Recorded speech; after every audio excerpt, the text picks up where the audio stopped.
Buenas noches a todos, bienvenidos a nuestras pláticas semanales. Esta semana tenemos una plática muy interesante con una de nuestras psicólogas, ya muy conocida, creo que por muchos de ustedes. Nos ha apoyado ya en varias ocasiones con mucho éxito, es una gran ponente. Ella es Diana Cid. Ella va a estar con nosotros impartiendo este tema, trastornos dependiente de la personalidad. Vamos a seguir con estos temas que hemos llevado a cabo ya varias sesiones y han sido sumamente interesantes. Hoy vamos a ver este tema con Diana. Muchas gracias, Diana, por tu apoyo. Gracias, Tere. Vamos a dar eso. Ya sabe que estamos en Árbol de la Vida, Centro de Desarrollo Integral, donde apoyamos a toda la comunidad con esto. Entonces, ¿quién me ayuda? Justamente quien es la primera vez que tiene aquí la oportunidad y nos hace el favor de acompañarnos. Tenemos estas charlas de manera periódica los días jueves y ahorita lo que se hizo en la institución, justamente como parte de la labor de árbol de psicoeducación, se hizo un ciclo de todos los trastornos de la personalidad para saber qué son, cómo se diagnostican, cómo afectan a las personas, pero sobre todo qué podemos hacer ante ellos, ¿no? Si es que nos diéramos cuenta que nosotros o algún ser querido pasa por un diagnóstico de trastorno de personalidad. El formato es charla, no es una ponencia, es decir, a veces el ponente empieza a hablar y entonces se va con una presentación y listo, se acabó la charla, buenas noches. La ponencia, esto es más bien una charla y que podamos compartir, porque siempre les comento que todos tenemos conocimiento, todos, ¿no? Y el conocimiento más valioso es el de nuestra propia experiencia, el de nuestras propias vivencias, el de nuestra propia vida.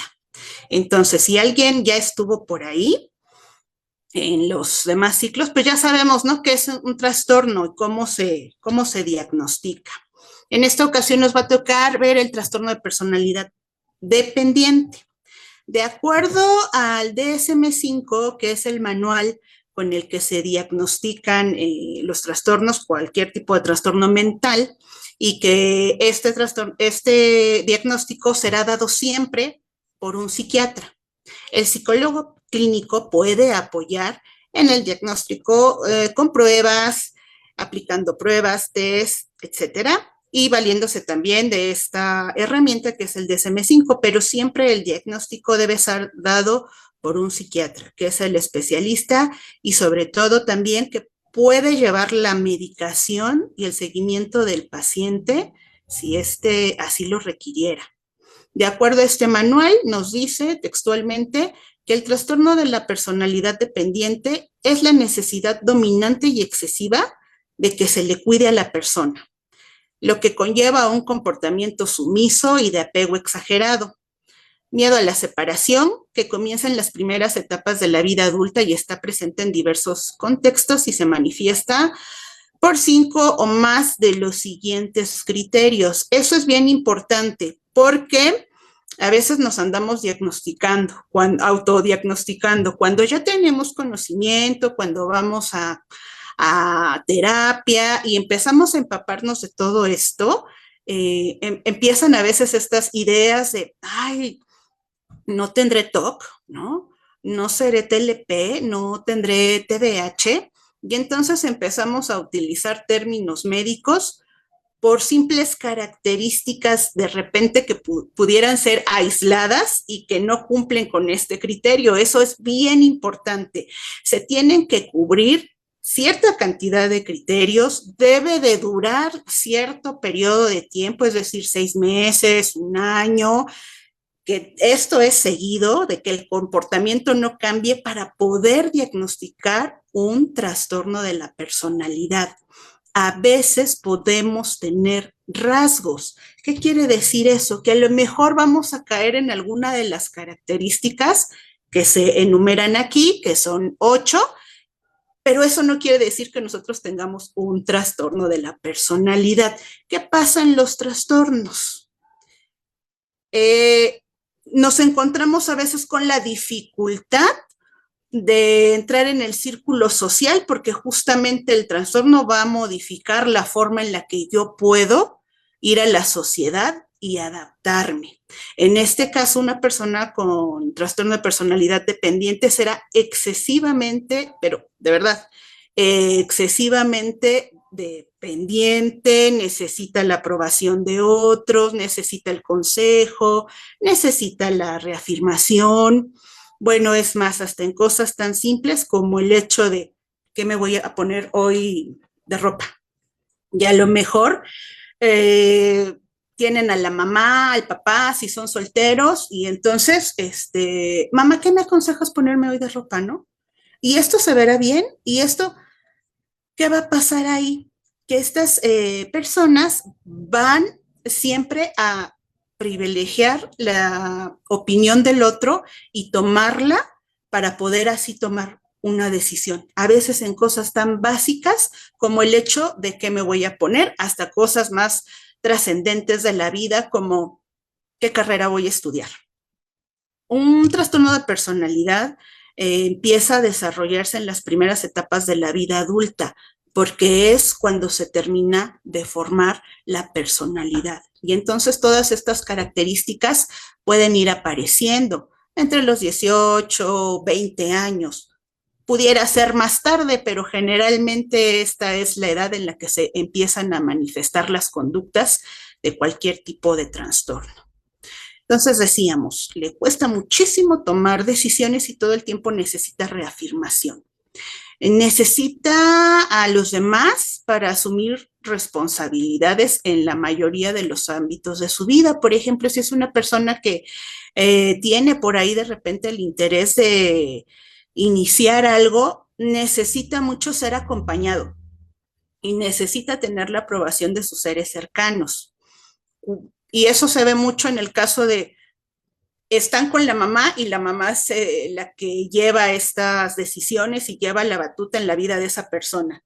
Y generalmente cuando estas personas se casan, es la pareja quien ahora asume este rol como de ser el que toma las decisiones para la vida de la persona, ¿no? Tiene dificultad para expresar el desacuerdo con los demás por miedo a perder el apoyo o la aprobación. Esta característica es bien importante porque son personas que suelen estar de acuerdo con todo, que nunca te van a decir que no puede, que nunca te van a decir no tengo tiempo, que si tú quieres imponer un punto de vista te van a decir que está bien, porque les es muy difícil entrar en una discusión, porque justamente tienen miedo a que la persona se vaya. Entonces, a veces estas personas pueden ser víctimas de abuso en el sentido de, ay, dile a fulanita que siempre puede. Ella nunca te va a decir que no. Si tú le pides algo, ella va a estar ahí, ¿no? Y a lo mejor es un paciente que está en consulta, por ejemplo, y te llega diciendo el discurso de, ay, es que fíjate que no he podido venir porque, fíjate que tuve que llevar a mi mamá al médico y después tuve que llevar a mi sobrino a la escuela y lo tuve que cuidar y tuve que esperarme a que llegara el mercado libre de mis hermanos porque ellos no están en la casa. Son personas que siempre van a decir que sí a todo lo que se les pida, principalmente de aquellas personas con las que conviven. Este apego va a ser así a las personas que están próximas. Esto puede ser un papá, una mamá, la pareja, un hermano e incluso a veces un muy buen amigo. Esas amistades de años, llega a suceder que hay una dependencia y entonces le pregunto y entonces le pido consejo y entonces le digo, ¿cómo ves? ¿Qué me pongo? ¿Cómo ves si vamos aquí? Y todo el tiempo está pidiendo un consejo y palabras que lo reafirmen en que es una persona querida. No se va a creer cuando tú le dices alguna capacidad que tiene, porque justamente el discurso que tienen es de no poder, de no saber. Y hay un autodiscurso agresivo hacia sí mismos. Es que yo soy un inútil, es que nunca aprendí, es que no lo sé. Y generalmente también van a tender a adular a otros, ¿no? Es que tú sí sabes, es que tú sí puedes, es que yo qué haría sin ti. Fíjense cómo las palabras utilizadas generan justamente esta realidad en la que él vive. Siempre les comento a mis consultantes que hay que cuidar mucho las palabras con las cuales nos expresamos ante los demás, porque estas palabras generan nuestra realidad. Y por ahí, si escuchamos ese tipo de palabras, bueno, pues por ahí va el asunto, ¿no? Tienen dificultad para iniciar proyectos o hacer cosas por sí mismos debido a la falta de confianza en el propio juicio o capacidad y no por falta de motivación o de energía. O sea, no les va a hacer falta el tiempo o la energía, pero sí van a tener muchísimo miedo de no poder, de no saber o de que, y si me equivoco, ¿qué pasa? Se acaba el mundo. Esa es una percepción catastrofista. Hasta aquí, ¿cómo vamos? ¿Alguna duda, pregunta, comentario? Todo bien, gracias. Muchas gracias, Irmis. Listo. ¿Qué más? ¿Qué otras características se pueden observar en una persona con trastorno dependiente de la conducta? Van demasiado lejos para obtener la aceptación y el apoyo de los demás hasta el punto de hacer voluntariamente cosas que les desagradan, ¿no? Decíamos hace un rato, es que tengo que esperar, es que tengo que hacer, es que esto está aburridísimo, pero pues ya me comprometí, etcétera. Se siente incómodo o indefenso cuando está solo por miedo a exagerar, es incapaz de cuidarse a sí mismo. Esta es otra característica importante. Consideran y piensan que si no están con otro, no van a ser capaces de poder vivir la vida. Forzosamente hay este pensamiento de, es que si no hay nadie conmigo, yo no sé qué voy a hacer de la vida. Se hace una visión reducida de la vida y no sé qué va a pasar, no sé qué voy a hacer, no me siento capaz de ver por mí. Imagínate si me tengo que salir de casa de mis papás. No, o sea, yo no podré vivir, estoy muy acostumbrado a estar con ellos, a platicar con ellos, a comer, a que mi mamá me despierte en las mañanas, a que me diga qué me voy a poner de ropa. Y cuando suelen salir de casa es porque se casan y entonces es la pareja, ¿verdad? Decíamos hace rato quien cubre ese rol de poder decidir. Cuando terminan una relación estrecha, buscan con urgencia otra para que les cuide y les apoye. Y esto es bien peligroso porque ya no discriminan entre, será una buena idea involucrarme en una relación seria que conlleve a lo mejor vivir junto a esa persona. Yo he conocido casos en donde tenían una semana de conocerse y ya están viviendo juntos. Ahí hay un tema de dependencia. O sea, y cómo en una semana, ¿cómo le hiciste? ¿Cómo preguntaste dónde vive, de qué familia viene, cuáles son sus intereses? ¿Nada más te lo llevaste a vivir a tu casa y ya? Sí. ¿Por qué? Porque tienen muchísimo miedo a la soledad. No se visualizan solos. Hay muchísimo temor, muchísima ansiedad. Y entonces, pues no discriminan, ¿no? Entre si esta persona es buena o no para mí. A veces les cuento a mis consultantes esta anécdota. Yo tenía hace muchísimos años una compañera en el trabajo, cuando yo era muy jovencita, me decía, ay, yo no sé qué pasa en mi caso, ¿no? En mi vida, porque yo solo me encuentro a puro perro del mal. Esa era su palabra, esa era su expresión para referirse a hombres que ejercían dominación o maltrato en su persona. Generalmente una persona dependiente tiende a tener relaciones con personas con rasgos narcisistas. porque hacen como el match perfecto.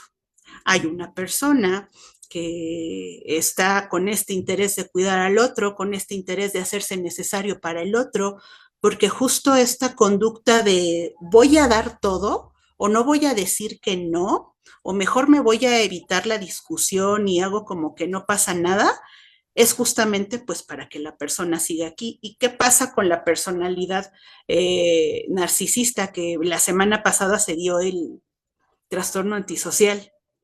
Son personas que mientras más les den, mejor, ¿no?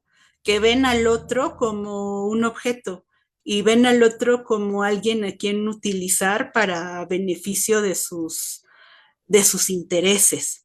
Y entonces, pues justamente vienen a hacer clic.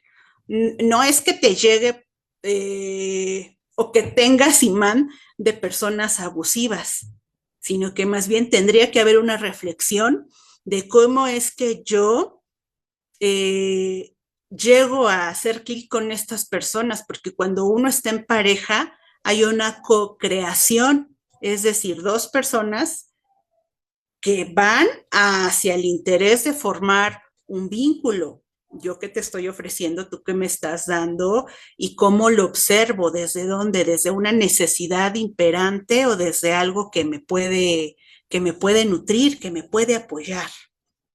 ¿Qué más pasa en este trastorno de personalidad? Sienten una preocupación no realista por miedo a que lo abandonen y tenga que cuidar de sí mismo. Hay algo que se llama distorsiones cognitivas y creo que está aquí más adelante. Sí. ¿Qué va a pasar con estas personas o cuáles son los síntomas que pudieran vivir de manera cotidiana? Y es aquí donde nos podemos empezar a lo mejor a decir, ay, yo tengo esto por aquí. Ojo, esto no es un autodiagnóstico, esto solo lo diagnostica el especialista que es el psiquiatra, pero nos puede dar un norte si es que nosotros nos encontramos en una conducta a veces sumisa o de dependencia o de sentir que no puedo vivir sin el otro. Es una guía, es una manera de conocer, de reconocer y de autoconocerme, ¿no? Si yo tengo estas características, bueno, pues lo más prudente sería asistir a un profesional. ¿Qué va a pasar aquí? Les comentaba, hay distorsiones cognitivas. ¿Qué es eso? Que a veces exageramos a lo mejor cuestiones o eventos que pueden sí ser difíciles, pero que los hacemos grandotes y eso se llama catastrofismo.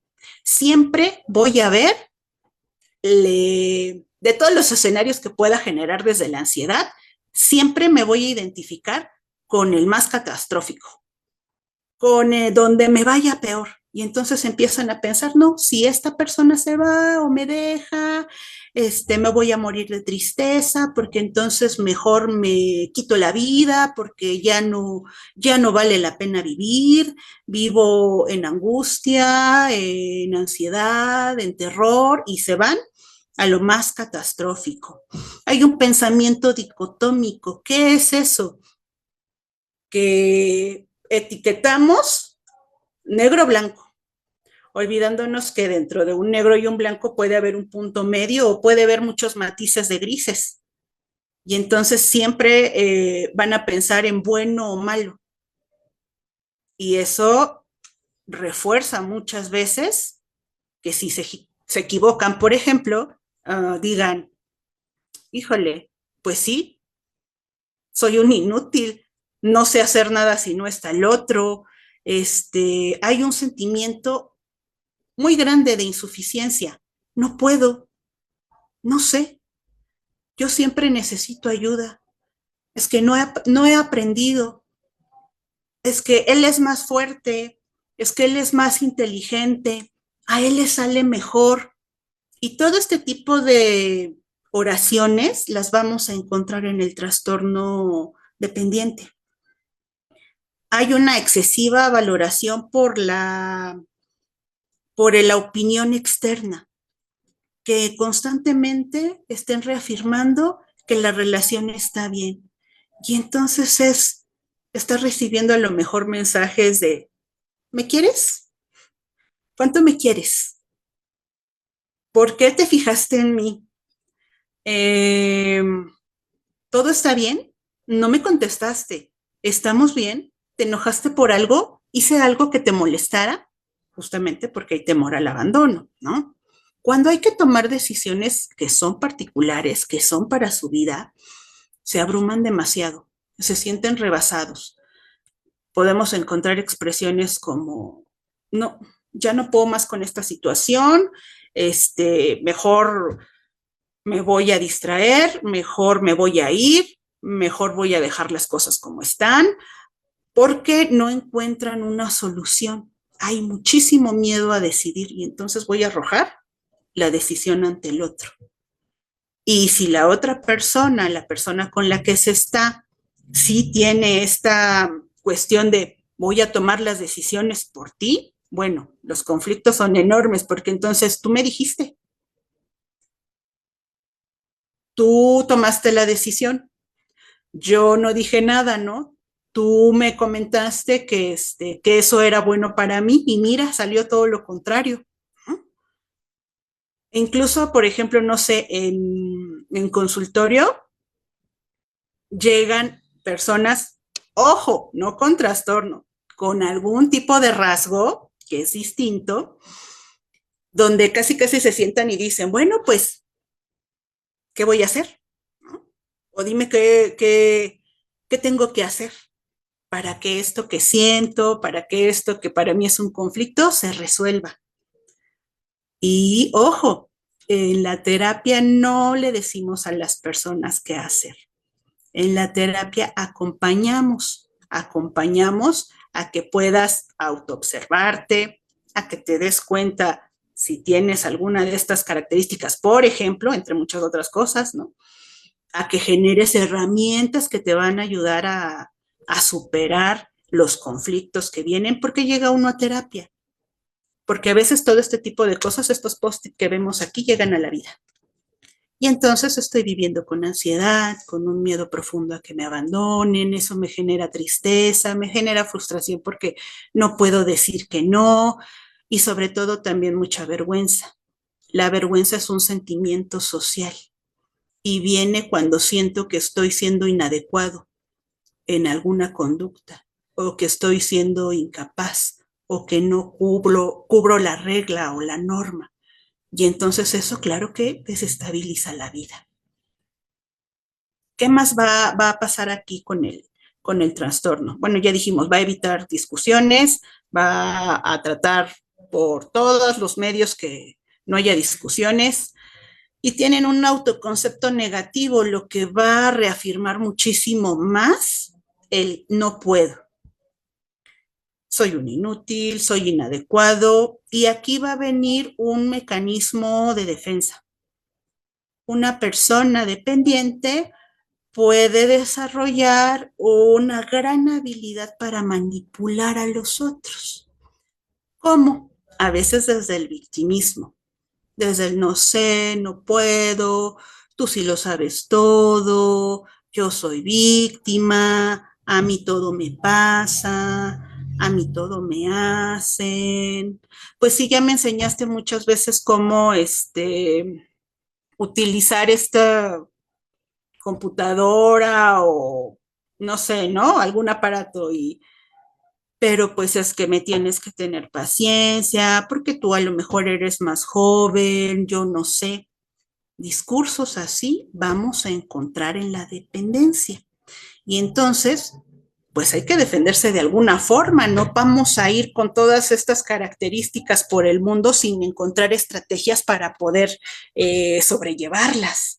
Y entonces viene la manipulación, viene la adulación o incluso puede venir la soberbia, porque como son personas muy entregadas, claro, pero sin todo lo que yo te he dado, fíjate todo lo que te di, te apoyé a estudiar tu carrera, yo me hice cargo de los niños para que tú pudieras ser profesional,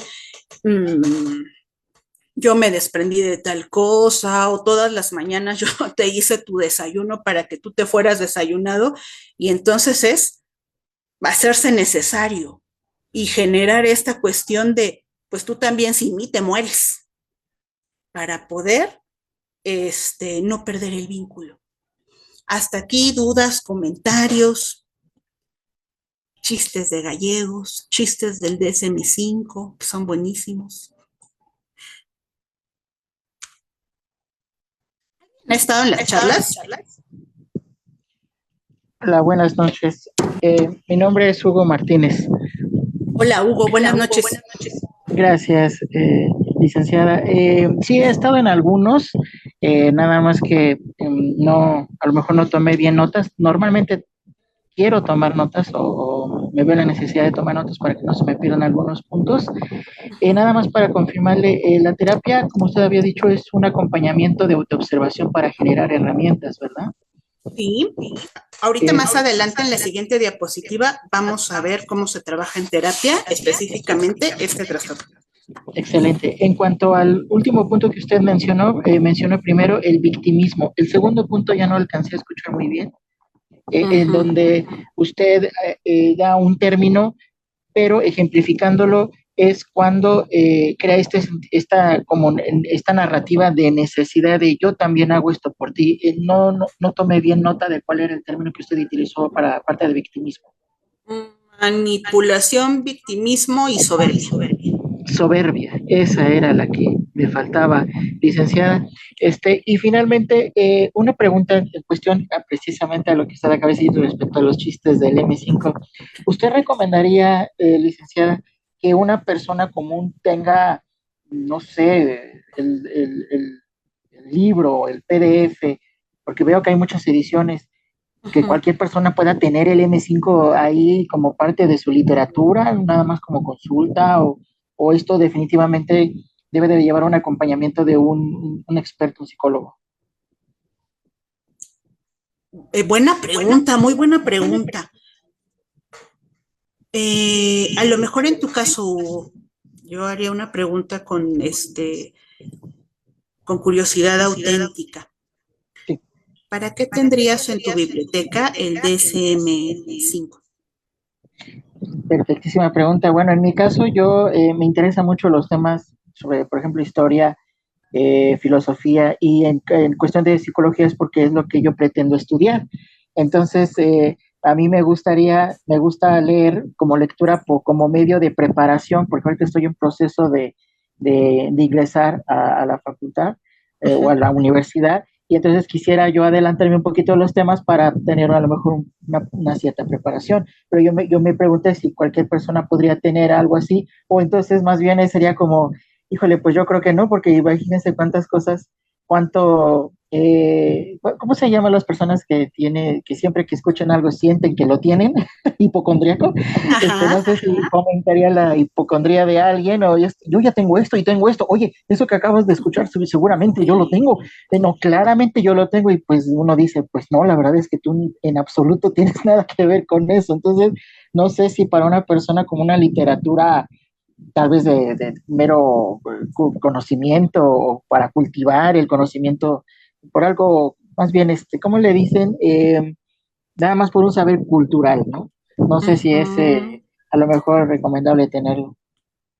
Fíjate, hubiera yo traído memes y lo hubiéramos explicado mediante memes. Justo en tu caso, Hugo, pues sí, será material indispensable para tu formación como psicólogo. Pero no lo recomendaría para población en general, porque justamente puede pasar lo que ya bien dijiste. Ok. Si a nosotros nos pasa, vas a llevar una materia que se llama psicopatología, y es donde se revisa el DSM-5, que ahorita va en la edición 5TR. Si tú encuentras, y se encuentran en internet, si tú googleas, ahí encuentras el libro de 1000 y tantas páginas, y está libre. Sí. Y también hay otro libro por el que se diagnostican y se hace diagnóstico diferencial y se hacen ahí comparaciones. Se llama CIE 11, ya va en la versión 11, antes era el 10. ¿Qué va pasando? Que se van actualizando conforme se hace investigación, conforme avanza la ciencia, etcétera, se van actualizando los trastornos. Por ejemplo, si ha habido cambios en cómo dividirlos, cómo agruparlos, etcétera. Entonces, pues sí, la cuestión aquí es si nos pasa en la formación, chin, tengo todos los trastornos, ¿no? Por ahí en la charla, di la charla de trastorno de la personalidad obsesivo-compulsiva y ahí sí les llevé un meme, así de, a ver, precauciones, ¿no? Vamos a revisar esto, pero sin apropiarnos de los síntomas. Y sale Kiko del Chavo del Ocho así diciendo, uy, pues así que chiste, ¿no? Porque suele pasar eso. Así como que, yo tengo eso, yo tengo aquello. Y sí pudiéramos tener rasgos. Pero para que se cumpla un diagnóstico, lo dijimos al inicio en la primera diapositiva, tiene que cumplirse 5 o más de las características que ya vimos que fueron 8 y que tiene que pasar un determinado tiempo, tiene que caer en una etapa determinada de la vida, tiene justamente que ocasionar malestar y distorsión ahí en las cuestiones con las relaciones. Y bueno, pues a veces quien dice o se pregunta, híjole, ¿no tendré yo esto o estaré loco? Es justamente quien no está. Porque cuando hay estos trastornos no hay una percepción de enfermedad. Se vive como el así soy. Hasta que empiezan a tener dificultades en sus relaciones, es como llegan a terapia y a veces se diagnostica. ¿Contesté la pregunta, Hugo? Sí, licenciada, muchísimas gracias. Muchísimas gracias a ti. Y bueno, pues así como Hugo nos hizo favor de participar, empiezan a hacer sus preguntas. Tenemos poco tiempo. Esteban, perdón, Hugo, que tuve que silenciarse porque se estaba duplicando el sonido. Ah, sí. Gracias, Esteban. Muy bien, vamos a seguir. Pues justo algo de lo que comentabas ahorita, Hugo, viene en la siguiente diapositiva, que es esta. Entonces, ¿qué pasa? ¿Cómo vamos a hacer frente a todas estas cuestiones que vienen con el trastorno dependiente de la personalidad?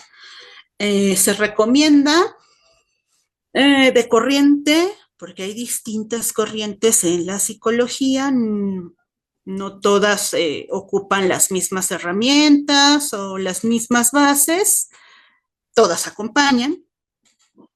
¿Qué va a pasar o qué puede pasar en una terapia? Principalmente en la cognitivo-conductual, que por evidencia se ha demostrado que es una de las terapias como por excelencia, no es la única que pudiera un usuario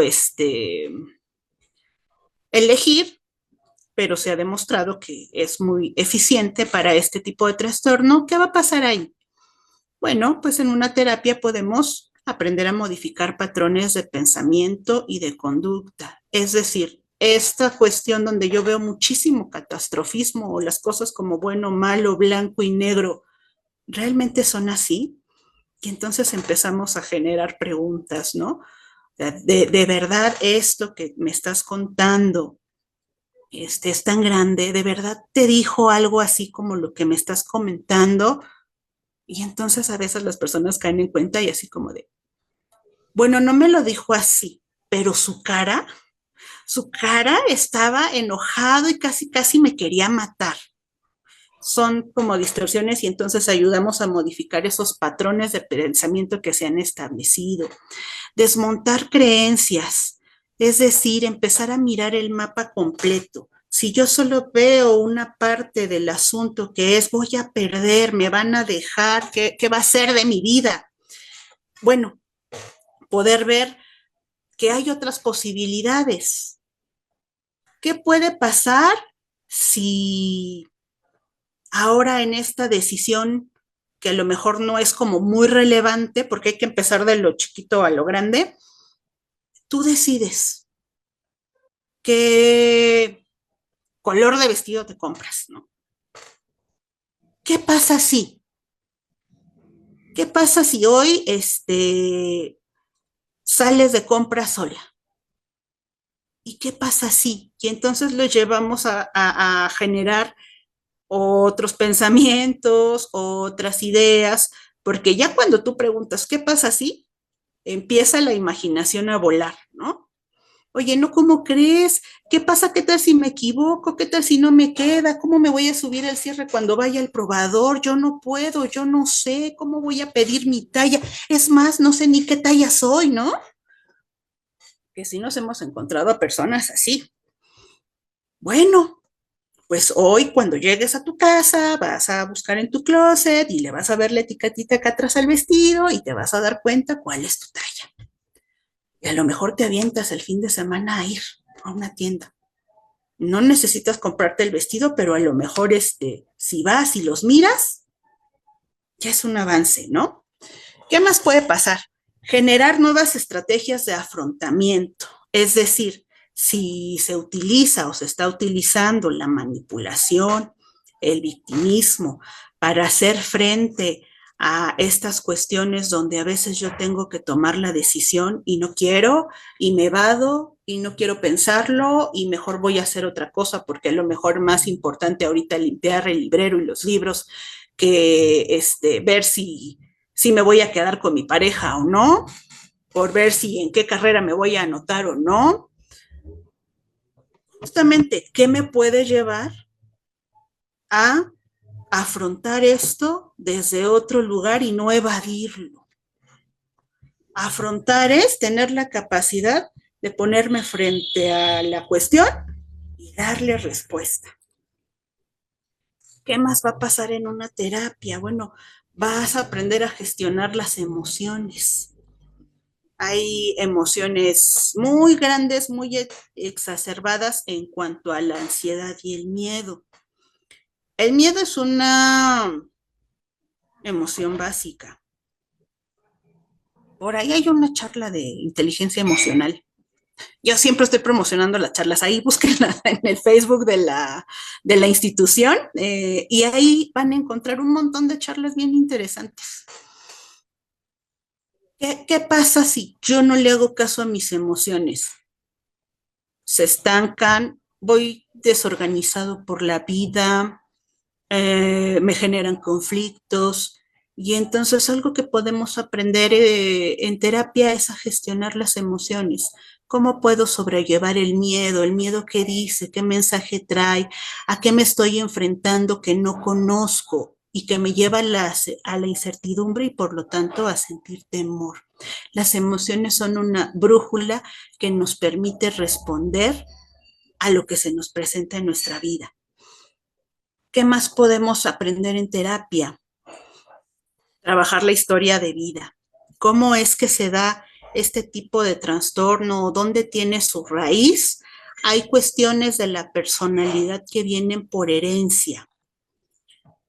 Y bueno, pues ahí es pura genética, ¿no? Si a lo mejor en nuestra familia tenemos historia de enfermedades mentales, trastornos de personalidad, pudiera ser un factor, pero el factor principal para que se genere un trastorno de la personalidad es el ambiente, es la crianza, el estilo de crianza que tenemos y la cultura en donde estamos insertados, el contexto, la sociedad en la que nos encontramos va a aportar, yo creo que el 90% de si estamos predispuestos a padecer una enfermedad mental o en este caso un trastorno de personalidad. ¿Qué pasa con los apegos desorganizados? También tenemos charlas del apego. Por ahí hay 4 estilos de apego que se generan de acuerdo a cómo el cuidador primario, llámese mamá, abuelita, tía, quien ejerce el cuidado del bebé, responde a las necesidades del mismo. Y cuando nos encontramos ante un caso de dependencia, vamos a encontrar que generalmente hubo negligencia en el cuidado. Es decir, a veces no había nadie quien atendiera las necesidades del bebé. A veces ni siquiera las más básicas, como el alimento y el abrigo, o a veces las básicas sí están. Y entonces yo puedo abrigarte y darte de comer, pero no te proveo las necesidades emocionales que tienes. Cariño, mirada, reconocimiento, aplauso, reafirmación, etcétera. Y entonces, a veces, como esto es impredecible, a veces está, si está, depende a veces del humor de la persona que cuide, el bebé va a crecer con esta ansiedad y creencia de a lo mejor solamente le daban reconocimiento cuando sacaba 10 en la escuela.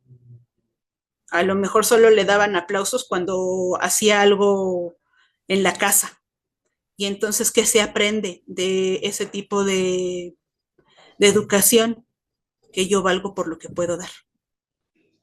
Si yo no doy 10, si yo no ayudo en las labores del hogar, los demás no me van a querer. Y son creencias que se pueden instalar desde muy pequeñitos. Y entonces cuando ya somos adultos empezamos a generar nuestra vida así, con estas creencias. Una creencia no es una verdad. Es algo que en algún momento llegó de algún lugar, de un libro, de la boca de mamá, y ya no lo cuestionamos.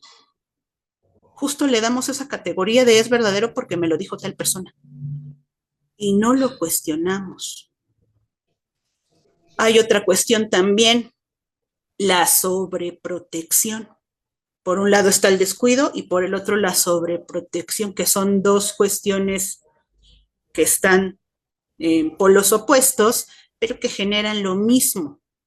Esta cuestión de no sé cómo ir por el mundo, ¿no?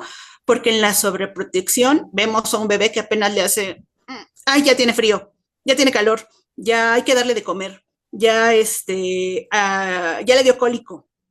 Y entonces no permitimos que el bebé contacte con sus propias necesidades o sus propias emociones. Es bien importante dejar que los niños expresen sus emociones. Ellos están aprendiendo a regularse.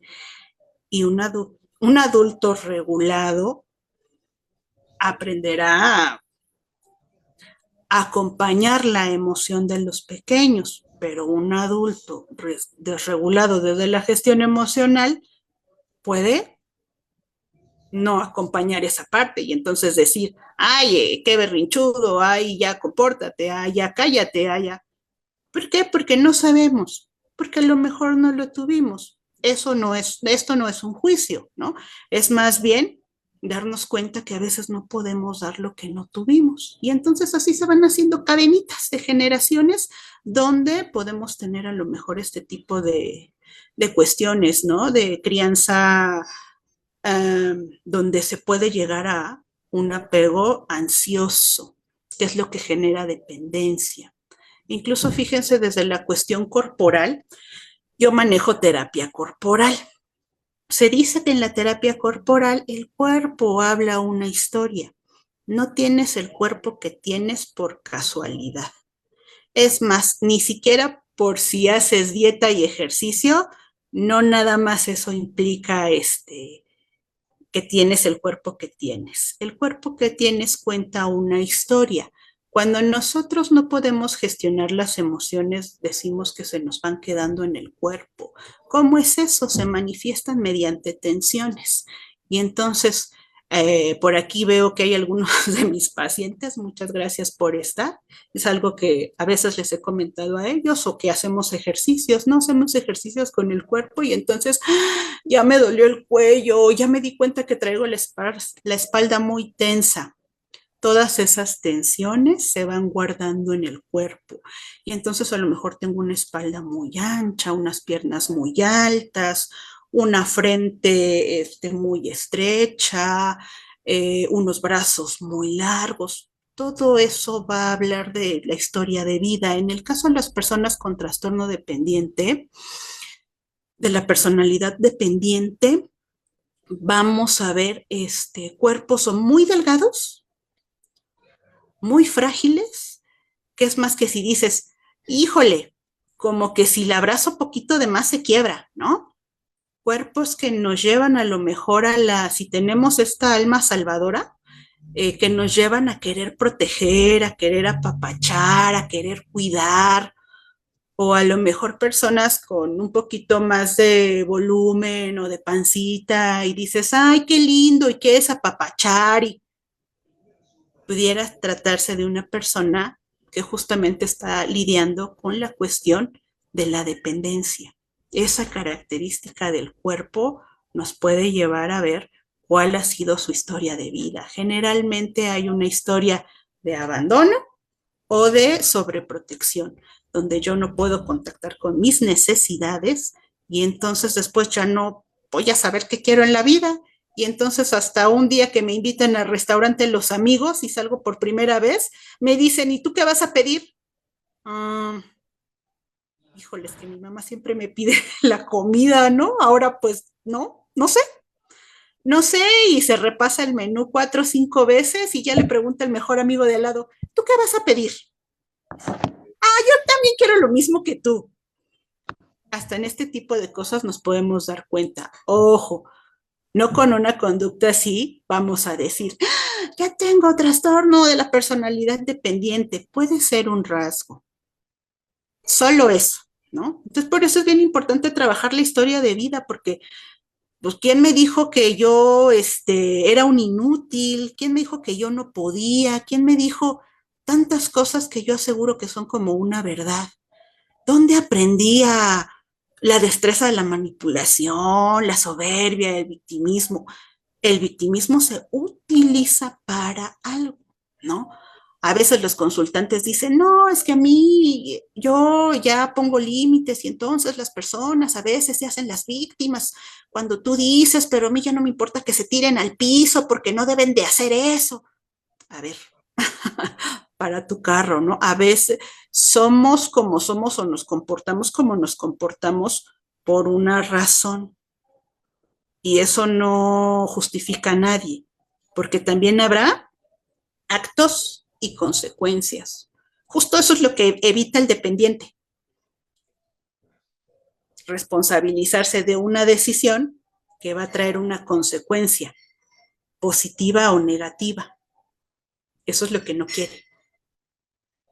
Siempre una persona independiente, autónoma, va a ser capaz de tomar una decisión y cada decisión en la vida, y esto es regla, va a traer una consecuencia, que a veces puede ser muy positiva o a veces no. Y entonces a veces tendré que reconocer que me equivoqué. Y entonces, vivir la consecuencia. A lo mejor la consecuencia es que no entré a clases todo el semestre y me fui extraordinario.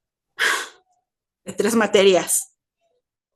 Decidiste algo, ahora tendrás que vivir la consecuencia de esa decisión. Híjole, decidí meterme a estudiar un curso de inglés. Y a lo mejor es bien difícil porque no descanso, porque voy los sábados y los domingos y entre semana trabajo. Y entonces ando medio cansado, pero ¿qué crees? Que ya tengo el nivel y entonces eso hace que yo hoy en el trabajo me puedan considerar para otro puesto. Esa también es una consecuencia. En este caso, una consecuencia positiva, ¿no? Dice Claudio Otero, hola, es la primera vez que te escucho. Fui enfra y me interesa lo que tenga que ver con la salud, aparte de la historia de vida. Ay, esto de enfra, Clau, perdóname, no entendí. Ahorita sí puedes abrir tu micrófono, te lo agradezco. Bien, bueno, vamos a continuar. ¿Cuál sería aquí la última? Anda por ahí en el edificio una persona que mi perro no conoce, y luego se pone así a ladrar. Ustedes perdonen. El Pecas quería participar ahora. ¿Y qué más pasa aquí? Desarrollo de las habilidades sociales. Principalmente la comunicación. Y a veces en la comunicación vamos a tener como estas técnicas de, ¿cómo se le llama cuando decimos, tengo miedo a terapia de exposición, tengo miedo a las arañas y te avientan a las arañas, ¿no? Terapia de exposición. ¿Qué va a pasar con la comunicación? Como son personas súper temerosas de confrontar, chin, ¿no? Pues ya se enojó y mejor no lo hablamos, mejor yo digo que sí, aunque no esté de acuerdo. ¿Qué vamos a hacer?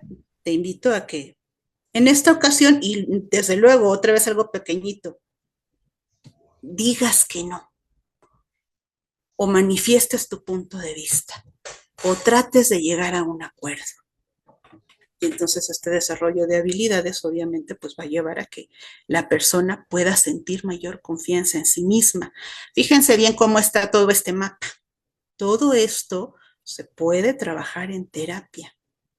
Pues ya suena más esperanzadora la cosa, ¿no creen? ¿Qué pasa con la personalidad dependiente y la dependencia emocional? Son dos cosas distintas. Y si le quieren tomar fotito a esto, adelante, ¿eh? Porque no lo, ahora sí que nada más se los traje para que le den un vistazo. A veces no tenemos trastorno de personalidad dependiente, pero sí tenemos rasgos dependientes. Y entonces, ¿qué pasa ahí con eso? Una dependencia emocional no está catalogada como un trastorno, no lo vamos a encontrar en el DSM-5.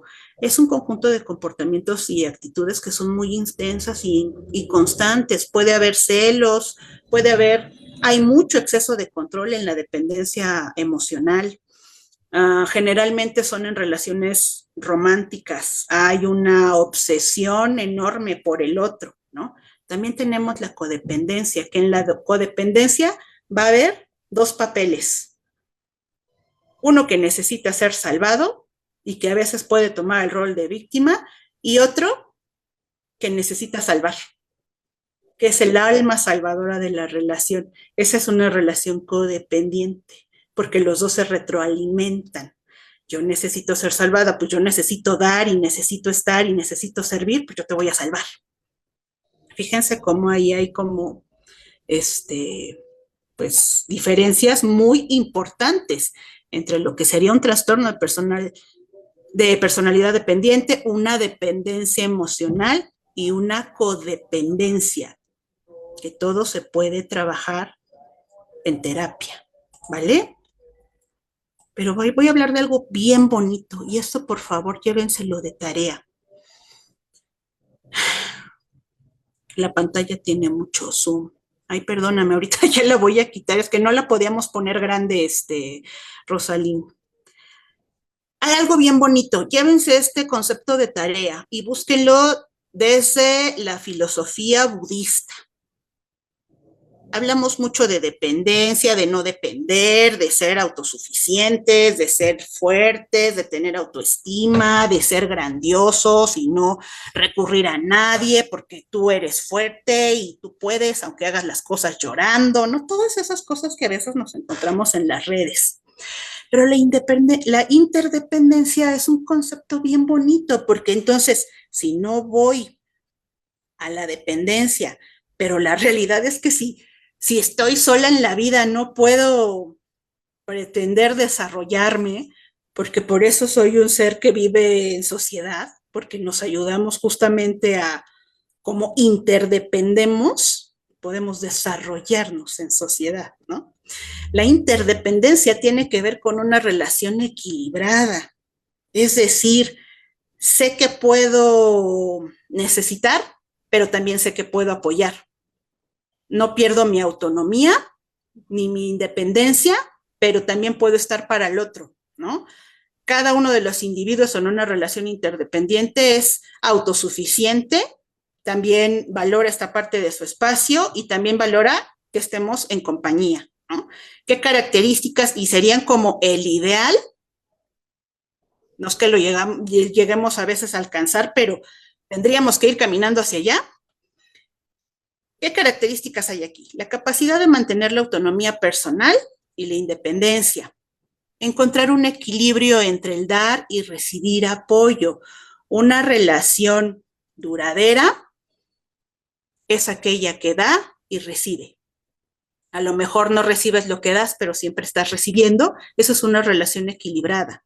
Hay una comunicación abierta, honesta, donde no hay temor a expresar los desacuerdos, hay un respeto y reconocimiento mutuo de las necesidades y límites de cada uno.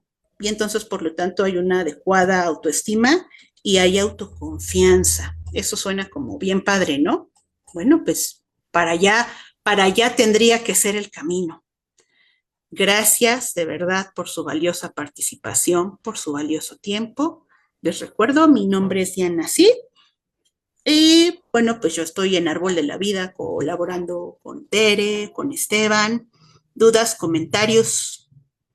Con esto terminaríamos la charla del día de hoy. Hugo, por favor. Hola, de nueva cuenta, licenciada, muchísimas gracias. Ahorita que usted hizo este último comentario final como parte de la tarea, yo tengo, retomando una frase que usted acaba de decir, con una curiosidad legítima, auténtica. Efectivamente, cuando uno ingresa en las redes sociales, incluso para buscar información sobre psicología, uno encuentra por un lado a la psicóloga, lo digo porque en mi caso ya sé que la experiencia anecdótica no sirve como dato para hacer una generalización, pero me gustaría su punto de vista en este sentido.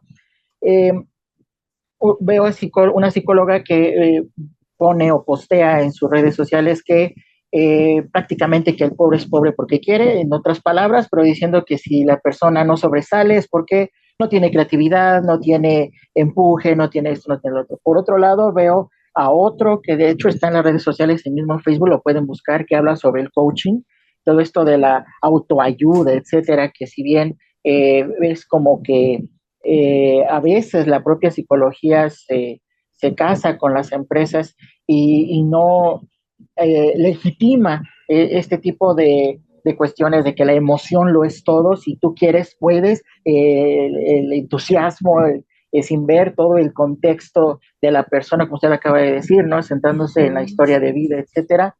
A mí me gustaría preguntarle algo muy concreto, que de hecho también le pregunté a una persona que estaba en estudio, hay que tener honestidad intelectual, honestidad personal, mejor en este caso dicho, y también a una persona que actualmente es un psicólogo titulado, etcétera. Yo les hice la mención de que en qué momento podemos identificar cuando la psicología ya no es psicología, sino cuando ya más bien el psicólogo ya tiene una ideología y cómo enfrentar esto en una necesidad de que, o más bien como que la psicología es fundamental, es una herramienta para la vida, para las personas, cómo luchar contra todo esto si también la psicología a veces presenta ideologías. Y para finalizar, sin caer en lo poquito que conozco de psicología, no sé si tenga que ser algo cercano a la síndrome Dunning-Kruger. Yo entiendo la psicología como parte de que nos da herramientas, no sé, es un acompañamiento, usted ahorita lo acaba de citar. Eh, la psicología licenciada es una herramienta porque se adapta al sistema o realmente sirve para como una disciplina al servicio de la humanidad, al servicio de las personas, porque me pregunto yo si efectivamente esta corriente de la conductivo-conductual es más bien adáptate al sistema porque finalmente no lo puedes cambiar, entonces cambia tú y entonces dejan de lado que puede ser todo un sistema efectivamente funciona porque si tú pones un ratón en un laberinto, pues tú pues vas a ver al ratón en cuanto a los síntomas que presenta en relación con el laberinto, pero realmente no hay una crítica por parte de la psicología a ese laberinto, a ese sistema. Entonces yo quiero saber si esto ya, lo que estoy preguntando finalmente, ya es ideología, ya no es propio de la psicología, y entonces también en este sentido, pues aprovechando su valiosísima ponencia, me gustaría saber sus impresiones, porque a las dos personas que yo les pregunté no me supieron dar respuesta. Mi idea también es no distorsionar las cosas y es un genuino sentimiento de duda. Sí, muchas gracias, Hugo. Haces una pregunta bien interesante y no sé cómo contestar en poco tiempo. Eh, Hablaste del coaching, hablaste de la psicología, hablaste de las redes sociales. A veces en las redes sociales, ojo, voy a hablar desde mi punto de vista, tenemos psicología descafeinada. Es decir, no miramos el contexto, ¿no? Y siempre tenemos que mirar el contexto. Era algo que en alguna ocasión uno de mis profesores decía. El, por ejemplo, el psicoanálisis es muy criticado y hoy dicen que el psicoanálisis no sirve, pero mucha de la psicología tiene bases en el psicoanálisis. Habrá que ver el contexto histórico de su desarrollo, así como de otras corrientes, del humanismo, del conductismo. Y entonces a veces tenemos en las redes sociales tips como recetas de cocina, olvidando que todos tenemos una realidad distinta. Y aquí me voy a ir a lo social. La terapia es para todo el mundo, pero no todo el mundo es para la terapia. Principalmente vamos a hablar un poquito de la cuestión económica. Si yo tengo hambre, si estoy enferma, ¿qué me va a importar a mí el desarrollo, el crecimiento, desarrollar herramientas de comunicación? ¿Qué me importa? Yo necesito comer, ¿no? No podemos hablar de psicología en el aspecto de no mirar el contexto, con quién estamos hablando, qué herramientas tiene, qué educación tiene, qué alcance puede tener de las cosas, porque pues como bien dices, ¿no? En el coaching, que generalmente es así, muchos lo satanizan. La realidad es que me parece que mientras uno no pierde el sentido crítico de lo que está escuchando, incluso todo lo que dijimos hoy aquí, duden de, duden de ello, ¿no? Investiguen, acérquense a más información, hagan preguntas. Mmm, no podemos nosotros quitar ese elemento de que la realidad no es la misma para todos. El coaching es una herramienta que a lo mejor para la empresa, para la estructura que tiene la empresa, funciona. La autoayuda, en algunos casos, para algunas personas, funciona, ¿no? Por ejemplo, yo he tenido pacientes que de repente dicen, ¿sabes qué? Ya no puedo pagar la consulta, aunque tengan una consulta con bajo costo, que eso es lo que a veces sí hago, eh, pero no quiero descuidar, no quiero quedarme sin hacer nada. Y entonces, mira, puedes hacer un diario emocional, puedes utilizar la escritura terapéutica. Ya manejamos el dibujo para liberación de emociones. Mira podcast o escucha contenido que sea de una fuente confiable.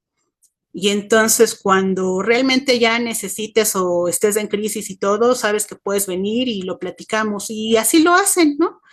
Entonces yo creo que no se trata como de buenos o malos, simple y sencillamente hay que saber discriminar y hay que saber que el contexto no es el mismo para todos, que la realidad no es la misma para todos, ¿no?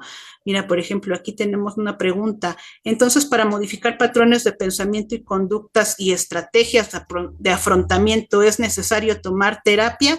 Pues lo más aconsejable es que sí. Incluso hay terapia de grupo. Hay grupos donde se reúnen personas que más o menos tienen los mismos intereses y entonces ensayan este tipo de cuestiones, estrategias de afrontamiento, de comunicación, que van hacia la reflexión. En la Secretaría de Cultura, por ejemplo, hay algo que se llama cafés filosóficos, que de repente se dan en algunos lugares de la ciudad que son gratuitos y esos nos ayudan a ir desarrollando el pensamiento crítico. No podemos hacer psicología si no tenemos también una postura política. O sea, lo particular también es político. La salud mental es política. ¿Por qué? Porque al final está dentro de las necesidades de una población. Entonces, Hugo, pues de aquí pudiéramos extendernos un montón. Espero haber respondido mínimamente tu pregunta. Muy buen cuestionamiento. Y al final, pues sí, difícil de desglosar. Gracias, licenciada. Claro que sí. De hecho, ha sido una de las respuestas más completas. Esta parte de que, pues, también la psicología es política. También tengo la sensación, de hecho, yo tenía el pensamiento de que la política atraviesa todas nuestras vidas y todo el espectro humano. Le agradezco mucho, licenciada. Muchas gracias. Pues con esto termino. Gracias a todos por su tiempo y a los que se quedaron para escuchar la respuesta. Qué amables.